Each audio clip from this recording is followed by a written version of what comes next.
बिस्मिल्लाहिर्रहमानिर्रहीम, अस्सलाम वालेकुम। मैं हूं सैबिक आज़मी, आप देख रहे हैं फेसबुक और यूट्यूब। पहले मैं आपके सामने अहम खबरें रखूं, बड़ी अहम डेवलपमेंट्स हैं। उसके बाद इन खबरों पर मजीद जो है इंटरव्यू आप वकार मलिक के साथ देखेंगे, इनमें उनका तजिया भी शामिल करेंगे, वो इस वीलॉग के बाद होगा। अब जो सिचुएशन चल रही है, पहले मैं आपको वो बताऊं कि जो अभी बैकडोर मामलात और मीटिंग्स क्या हो रही है। तहरीक इंसाफ की तरफ से वज़ीर-ए-आज़म का नाम, वज़ीर-ए-आला का नाम, वज़ीर दाखिला, ये सारे नाम आ रहे हैं। नून लीग और पीपल्स पार्टी दोनों मरकज़ में हुकूमत बनाने से इनकार कर रहे हैं। दोनों की कोशिश है कि सूबे में हुकूमत मिले, लेकिन मरकज़ में कोई आने को तैयार नहीं। ज़बरदस्ती लाए जा रहे हैं, जिस तरह रातों को घरों से ज़बरदस्ती बुला के नताइज दिए। वज़ीर आला पंजाब, वज़ीर दाखिला और वज़ीर आला खैबर पख्तूनख्वा पंजाब कौन हो सकता है? सदर आरिफ अलवी का बड़ा अहम किरदार। अभी इमरान खान की सज़ा की माफ़ी की जो बात चल रही है, बैकडोर मुलाकातें भी हो रही हैं। बैरिस्टर गौर की भी आज खान से मुलाकात हुई और कुछ रिहाई की खबरों की बात है, उस पर मैं एंड में बताऊँगा क्या मामला है, केसेस में क्या पेशरफ्त हुई। और एक बड़ी अहम खबर जो आसिफ जरदारी के मुकाबले में अब इमरान खान शेर अफजल मरवत को टास्क दे चुके हैं। जरदारी की जोड़ तोड़ का मुकाबला अब शेर अफजल मरवत करेंगे मैदान में, उसने कर भी दिया शुरू। और कल एहतजाज की बहुत बड़ी कॉल, इसमें तहरीक लबैक और जमात इस्लामी भी शामिल। इंटरनेट सर्विस एक दफ़ा फिर डाउन की जा रही है। धांधली के खिलाफ जो बड़ा एहतजाज, उसमें आज़ाद उम्मीदवारों की गिरफ्तारी की वजह से, और अब आज़ाद उम्मीदवारों के साथ साथ जो फॉर्म 45 को भी उठाया जा रहा है। फॉर्म 45 एक बड़ा अहम किरदार बन गया। इलेक्शन कमीशन ने एक वारदात उसमें क्या की, और सोशल मीडिया पर की जो मचाई गदर जो दिखाई जा रही है, उसकी वजह से अब सोशल मीडिया ऐप्स को बंद करने का पहले मरहले में ट्विटर को बंद कर दिया। और इसके साथ साथ आर्मी चीफ का बड़ा अहम पैगाम आया। अब मामलात किस तरफ जाएंगे, अगर मैं इनकी सारी तफसील आपके सामने रखूँ तो देखिए, असल मामला तो 8 फरवरी को जब तमाम नताइज आ रहे थे, खान 165 नशिस्तें PTI जीत चुकी थी, मीडिया दिखा चुका था। और फिर इलेक्शन कमिश्नर जिस तरह गायब हुआ, रात को 2 बजे वापस आया गेट नंबर 4 से हुक्म लेकर कि ये नशिस्तें 100 से ऊपर ना जाएं। फिर आप देख लें कि तकरीबन 16 से 18 घंटे हो चुके हैं। तहरीक इंसाफ को उस वक्त तक 100 से ऊपर इन्होंने नहीं जाने दिया। लेकिन ने ये नहीं पता था कि अवाम क्या करेगी, जिस तरह ने ये नहीं पता था कि 8 फरवरी को इतना ज़्यादा वोट अवाम ना सिर्फ डालेगी बल्कि उसकी हिफाजत भी करेगी, फॉर्म 45 भी ले जाएगी। अब अवाम अपने तमाम उम्मीदवारों को वापस भी लाएगी। लोगों ने तहैया किया हुआ है। खैबर पख्तूनख्वा के गयूर खुश हो जाए, पंजाब में भी देख लें शऊर और बहादुरी आ चुकी है। सियालकोट NA-71 में देखना शुरू करें, लोग बाहर बैठे हुए हैं वहाँ पे, किसी सूरत में मानने को तैयार नहीं। लोग कह रहे हैं अब चाहे हमें रास्ते से हटा दें, हम अपना हक लेकर रहेंगे। इमरान खान से जो आज बैरिस्टर गौर की मुलाकात हुई, बड़ी अहम मुलाकात थी। एक तो अवाम का शुक्रिया अदा किया गया, खान ने साथ उसमें कहा एहतजाज करो, ये तमाम नताइज वापस हों, हर सूरत में रिटर्निंग अफसरान से लेने हैं और इनके दफ्तरों से उस वक्त तक नहीं उठना जब तक नताइज नहीं मिलते। तो कराची से खैबर तक, अब चित्राल तक ये एहतजाज का सिलसिला शुरू कल होगा। इसमें हाफिज साहब भी शामिल हो गए लबैक के, वो भी कल से एहतजाज शुरू कर रहे हैं। जमात इस्लामी भी कराची में इनके साथ मिल गई। अभी मजलिस वात मुसलमीन भी शामिल है, सुन्नी इत्तेहाद भी शामिल है, जमीयत उलमा इस्लाम शेरानी ग्रुप भी शामिल है। ये बहुत बड़ा एहतजाज बनने जा रहा है। जिन सीटों पर उम्मीदवारों को जाली नोटिफिकेशन के जरिए हराएगा, वो तमाम नशिस्तें वापस आएंगी। इलेक्शन कमीशन ने अभी NA-64 में और PB 32 गुजरात में जो रिटर्निंग अफसरान है, उन्हें पोलिंग एजेंट्स की मौजूदगी में दोबारा फॉर्म 47 बनाने की हिदायत की है। तो देखें, ये कामयाबी है इंशाल्लाह। इसी तरह एक एक सीट पर ये लोग आएंगे। प्रेशर आपका, आवाम का दबाव, ये नहीं सह सकते। अब तो मीडिया के सहाफ़ी भी आपके साथ एहतजाज में शामिल है। अभी मुजीबुर रहमान शामी साहब देखें क्या कह रहे हैं कि डिप्टी कमिश्नर लिया इंतखाबात के नताइज में तब्दीली से इनकार कर गया। सहाफ़ियों से आपके बड़े गिले शिकवे थे हम सबके कि जुल्म और नाइंसाफ़ी की आवाज़ नहीं उठाते। अब जो मैंडेट चोरी हुआ, आप देख ले सहाफ़ी कैसे खड़े, जो हमेशा इनके साथ होते थे। असमा शराजी बोल उठी, मंसूर खान बोल उठा, कमरान खान, मुजीबुर रहमान शामी, सारे के सारे चीख उठे। और यकीन जाने जो फ़ज़ा बनी है, मुझे लगता है सिविलियन बालादस्ती अब आएगी। और अब तो देखें, नून लीग पीपल्स पार्टी वाले भी इनके साथ नहीं जुड़ना चाहते। नून लीग को भी पता है, पीपल्स पार्टी को पता है कि आवाम का मैंडेट नहीं है, अददी नंबर नहीं है, कमज़ोर है। पंजाब में हुकूमत बना सकते हैं अगर जान मारी इन्होंने। मरकज़ में बिलावल जरदारी को वज़ीर-ए-आज़म बना के पीपल्स पार्टी कुछ वजारतें दे के नून लीग का तो बिल्कुल बेड़ा तबाह करना चाहती है। लेकिन नून लीग तैयार नहीं, उन्हें पता है 6 महीने से ज़्यादा हुकूमत नहीं चल सकती। तहरीक इंसाफ सड़कों पर है, माहौल में मरकज़ी हुकूमत चलाएगा कौन? सूबाई हुकूमत में वो इसलिए खामोश होकर बैठ गए कि पीपल्स पार्टी भी परेशान है कि नून लीग को अगर ले लिया तो हमारा अंजाम भी ये ना हो, सिंध की जो चंद सीटें वो भी फारिग हों और सूबाई हुकूमत सिंध से भी जाए और मरकज़ भी ना चला पाए। आज़ाद उम्मीदवार है, इतने ज़्यादा कंट्रोल कैसे करेंगे? और बिलावल जरदारी की अभी स्टेटमेंट भी आई कि मैं तो इस पोजीशन में ही नहीं हूँ कि फैसले का ऐलान कर सकूँ। वो तो अपने बाप के भी मुखालिफ जा रहा है। वो तो कहते हैं मैं बता भी नहीं सकता कौन हुकूमत बनाएगा, पीपल्स पार्टी को उसका हिस्सा बनेगी नहीं। फजल रहमान अलबत्ता हुकूमत साजी में हर वक्त तैयार है, ना नशिस्त, ना सीट, ना रन, ना कन। लेकिन वो इस तमाम माहौल में अपनी रोटी गोगी लगा ले बस। इस सारी सूरत हाल का आप जायज़ा लें तो इस वक्त पाकिस्तान को देखें, बहरान से बचाने में सदर ममलकत आरिफ अलवी का बड़ा अहम किरदार है। अभी बैरिस्टर गौर ने जो दावा किया कि सदर ममलकत आरिफ अलवी हुकूमत बनाने की तजवीज़ देंगे। ये पैगाम पहुँच चुका है, बैकडोर बात हुई। अब देखना ही है कि सदर ममलकत आखिरी दफ़ा उम्र के आखिरी हिस्से में, इक़्तिदार के आखिरी हिस्से में ज़मीर के मुताबिक फ़ैसला कर पाता है कि नहीं। वैसे उसने कहा तो है कि EVM मशीन्स जो हैं वो होती तो पाकिस्तान में बहरान ना था, इलेक्ट्रॉनिक वोटिंग मशीन्स। ये बहरान तहरीक इंसाफ की 170 नशिस्तों की बरतरी है। बैरिस्टर गौहर का सबसे बड़ा बयान यही था कि पंजाब, KP में और मरकज़ में तीनों में हुकूमत बनाएंगे, अपने वज़राए आला के नाम भी जारी करेंगे। और खान की कॉल पर जो लोगों ने लब्बैक किया कहा है, उसमें तहरीक इंसाफ सबसे बड़ा सरप्राइज़ भी देगी। ये हुकूमत भी संभालेंगे। और उसके बाद आपको पता है FIA, नैब, ये सारे सरकारी इदारे केसेस खुद ही खान के इस तरह ख़त्म होंगे जब वो हुकूमत में आएंगे। ये अब आवाम को अंदाज़ा है। देखिए, ज़बान खल्क़ और नकारा खुदा समझिए तो 25 करोड़ लोगों की इतनी ऊँची आवाज़ है। खान से इन्होंने हर कोशिश करके देख ली। साइफर में गद्दार बनाया, तोशा खाना में करप्ट का, इद्दत केस में इसको दीन का, मदीना की रियासत का तशख़्ख़ुस तबाह करने वाला कहा, 9 मई का मास्टरमाइंड बनाया, पार्टी तोड़ी, निशान लिया। अब उन्होंने सोचा अवाम भूल जाएगी, उसके ज़हन से निकाल दे। अदालतें इस्तेमाल, इदारे इस्तेमाल। अवाम ने लेकिन एक ही चीज़ इस्तेमाल की, वोट की ताकत। और अब फॉर्म 45 ले लिए। आज जावेद हाशमी की स्टेटमेंट देखें, वो कह रहे हैं 8 फरवरी जमहूरियत की फ़तह का दिन, एस्टेब्लिशमेंट सरेंडर कर दे, ढाका के पलटन मैदान का इंतज़ार ना करें। और ये बड़ा है मामला। सदर आरिफ अलवी देखें जाग गया और ये सज़ाएँ माफ़ करने का इमरान खान का मामला हो सकता है, बाजी पलटी जा सकती है। खान बाहर आ गया तो फिर संभालना मुश्किल हो जाएगा। लेकिन इमरान खान देखें ने कहेगा कुछ नहीं। मैं इस पर पक्की मेरी जो रिपोर्ट है, खान इन्हें माफ़ कर देगा। फतह मक्का की बात खान करता है और खान को सिर्फ एक ख़त लिखने की देर है, आरिफ अलवी सज़ाएँ माफ़ कर देगा अभी। लेकिन इमरान खान उस पर तैयार नहीं है। तहरीक इंसाफ को हुकूमत जो है वो दावत चाहिए सदर ममलकत से। सज़ाओं के मामले पर खान यकीन करें मेरा नहीं ख्याल इस पर इंटरेस्टेड है, लेकिन ये खुद ही हट जाएंगे। अब उसकी वजह देखिए, जिनका ये साथ दे रहे हैं मुर्दा हाथी है। पनामा कामा के सिवा उनके सियासी मुस्तकबिल में कुछ भी नहीं है। उनकी प्लेटलेट्स गिरने का टाइम किसी वक्त भी आ सकता है, सबको पता है। माजी में जनरल बाजवा और मरियम की एक डील हुई थी, आपको याद होगी वो डील।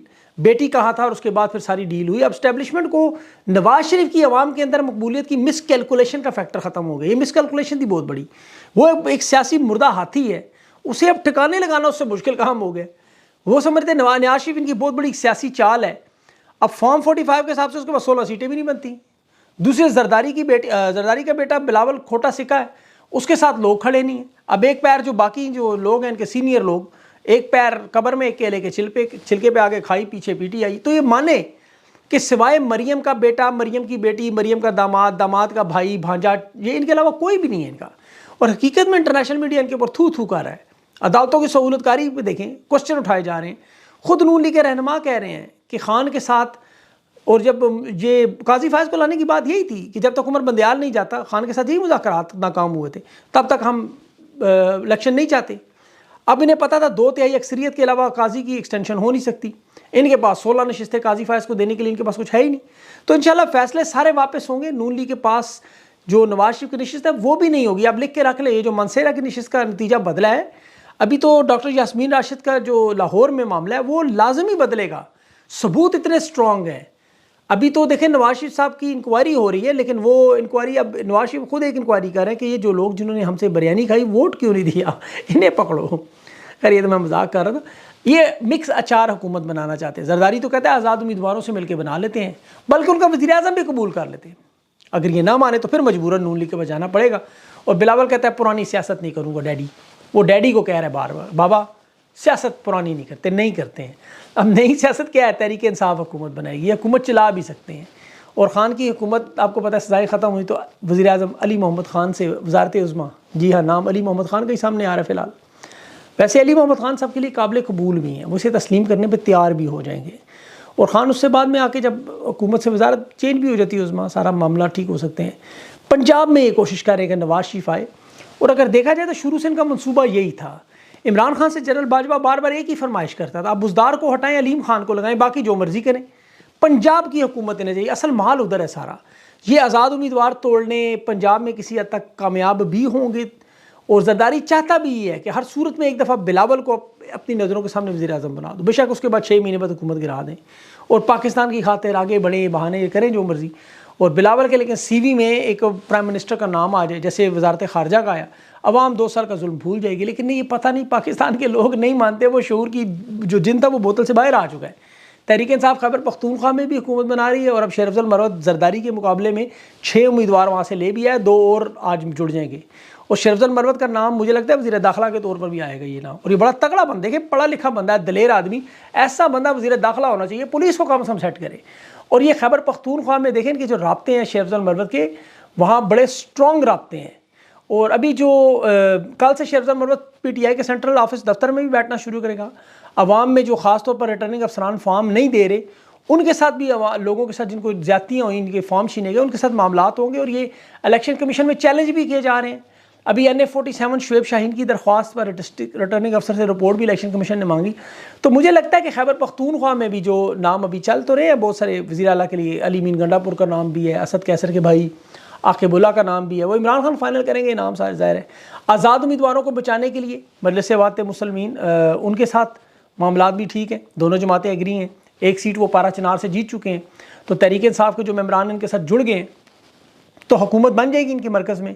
तहरीक इंसाफ को रोकना बड़ा मुश्किल लग रहा है। अब सिर्फ एक ही मामला है, जुल्म और फस्तायत करें, टुका के बहुत ज़्यादा, लेकिन उसमें फेस सेविंग और सेफ एग्जिट का रास्ता ख़त्म हो जाएगा। फिर अभी तक लगाएंगे हाफिज़ अमार यासर के घर को जिस तरह घेरे में लिया गया, पुलिस ने शेलिंग की, वो तमाम वीडियोस आपने देखी होंगी। फिर अयाज़ अमीर साहब सीनियर, आपको पता है सहाफ़ी भी हैं, तजज़िया निगार भी हैं, सियासतदान भी हैं, वो कहते हैं मैं अपनी जीत को हार में नहीं बदलने दूँ, चाहे जो मर्जी हो जाए। पुलिस के गुल्लू बाट जो बदतमीज़ी कर रहे हैं। अब इसके साथ साथ पाकिस्तान में देखें, आपको पता है जब भी वारदात करनी हो तो सबसे पहले सोशल मीडिया बंद करो। उन्हें पता है कि हर शख्स की रसाई है, यहाँ पे मीडिया पर इनका मुकम्मल कंट्रोल है, लोग वहाँ पर खुल के तो बोल नहीं सकते। यहाँ आज़ादी इज़हार राय का मुजाहरा हो तो जिन्हें पसंद नहीं आता गुस्सा आ जाता है। अपनी देखें NA-73 में प्रिजाइडिंग अफसर खुद बता रहा है कि किस तरह DPO ने उसे उठाया, प्रेशर डाला, रिजल्ट तब्दील करवाए। अब NA-130 डॉक्टर यास्मीन राशिद के हल्का नवाज शरीफ में, वहाँ एडिशनल सेक्रेटरी असगर जोया, उस बेचारे को मार मार के उसका सत्यानाश कर दिया, अब नया अफसर लगा दिया उसकी जगह। इन तमाम हरकतों का नतीजा वही निकलेगा, लोगों का नफरत का लेवल बहुत ऊंचा चला जाएगा, बहुत ऊंचा, क्योंकि लोग तस्लीम करने पर तैयार नहीं है।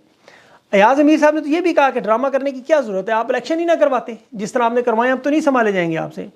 रेहाना डार साहिबा कुरान पाक पे हलफ दे रही है कि मैं इलेक्शन जीत चुकी हूँ, लेकिन मेरा इलेक्शन चोरी हुआ है, मैं नहीं चोरी होने दूँगा। और जुल्म की इंतहा, कराची में जो जुल्म हुआ है वो आप सोच नहीं सकते।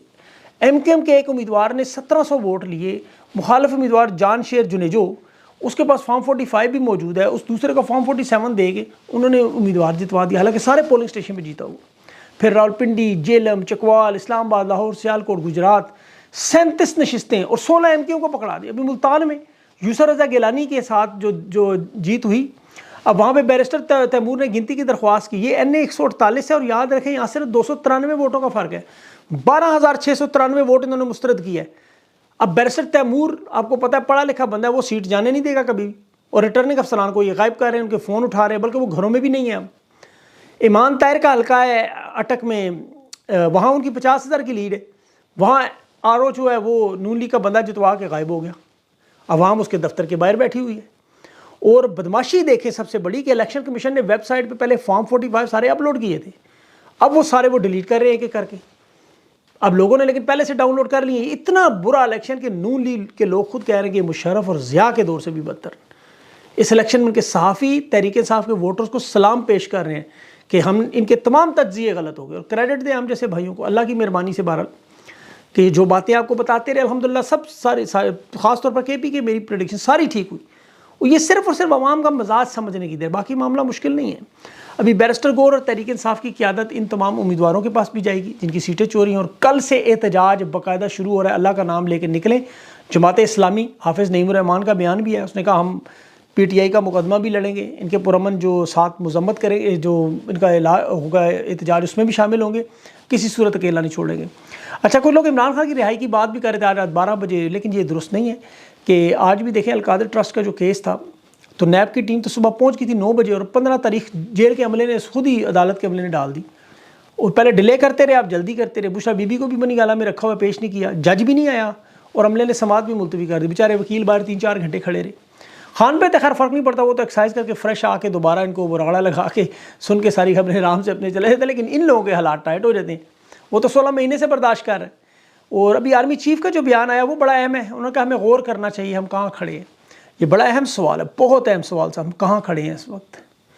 मेरी तो यकीन जाने हाथ जोड़ के दरख्वास्त है कि वाकई गौर करें हम कहाँ खड़े हैं, अवाम से रब्ता करें, लोगों से पूछे, लोग बता देंगे। अब काजी फाइज साहब की बात करूँ तो देखें, उन्हें तो एक रेफरेंस का दुख लोग कहते हैं, मेरा नहीं ख्याल कि रेफरेंस का इतना दुख हो पूरी पार्टी उड़ा दे, निशान तोड़ दे, बल्ले का निशान छीन लें, खान पर केसेस पे केसेस, 16 महीने से खान जेल में। अब ये कौन सा बुग़्ज़ है जो ख़त्म नहीं हो रहा भाई? ये इमरान खान से नहीं है, ये पाकिस्तान से बुग़्ज़ है। अगर ये बुग़्ज़ बंद कर दें तो यकीन करें सारे मामला, इसी तरह ताकतवर भी अपनी अना और ज़िद को थोड़ी देर के लिए भूल के पाकिस्तान का सिर्फ थोड़ी देर के लिए सोचें, ज़्यादा देर ना सोचें, अंदाज़ा हो जाएगा। सवाल उनका बड़ा अच्छा है। देखें नवाज शरीफ कहाँ खड़ा है, आप देख लें, जरदारी कहाँ खड़ा है, खान कहाँ खड़ा है, पाकिस्तान का मुखलिस रहनुमा है, वो मोहब्बत करता है पाकिस्तान से, अवाम से। ये मामलात वो ठीक कर देगा, मान लें खान की बात। पूरे पाकिस्तान की उम्मीद जो है वोट एक जमात को दिया गया, उसे चोरी ना करें। ऐसी जमात को आप लाएंगे जो आपको पता है जहाँ इस वक्त जिधर जिधर गिनती करें तहरीक इंसाफ जीत रही। ये इलेक्शन खोलेंगे तहरीक इंसाफ निकलेगी। अभी चनियोड़ में देख लें, इलेक्शन जीतने वाला आज़ाद उम्मीदवार तहरीक इंसाफ में शामिल हो रहा है। तो ये सारे उम्मीदवार हैं जो अभी 9 नशिस्तें आज़ाद उम्मीदवार, वो भी सारे इधर आ जाएंगे। तो खुदा के लिए पाकिस्तान पे रहम कर दें, मैं हाथ जोड़ के इनसे कहता हूँ कि देख लें पाकिस्तान कहाँ खड़ा है। तो इन हालात में आगे नहीं बढ़ सकते हम, आगे कुआं पीछे PTI। तो ना करें, अल्लाह इनको अक्ल अता करे। अभी वकार मलिक से इसके बाद इंटरव्यू करते हैं, बहुत सारा उनको भी तज्जिया लेता हूँ। अपना ख्याल रखें, मुझे इजाज़त दें, अल्लाह हाफ़िज़।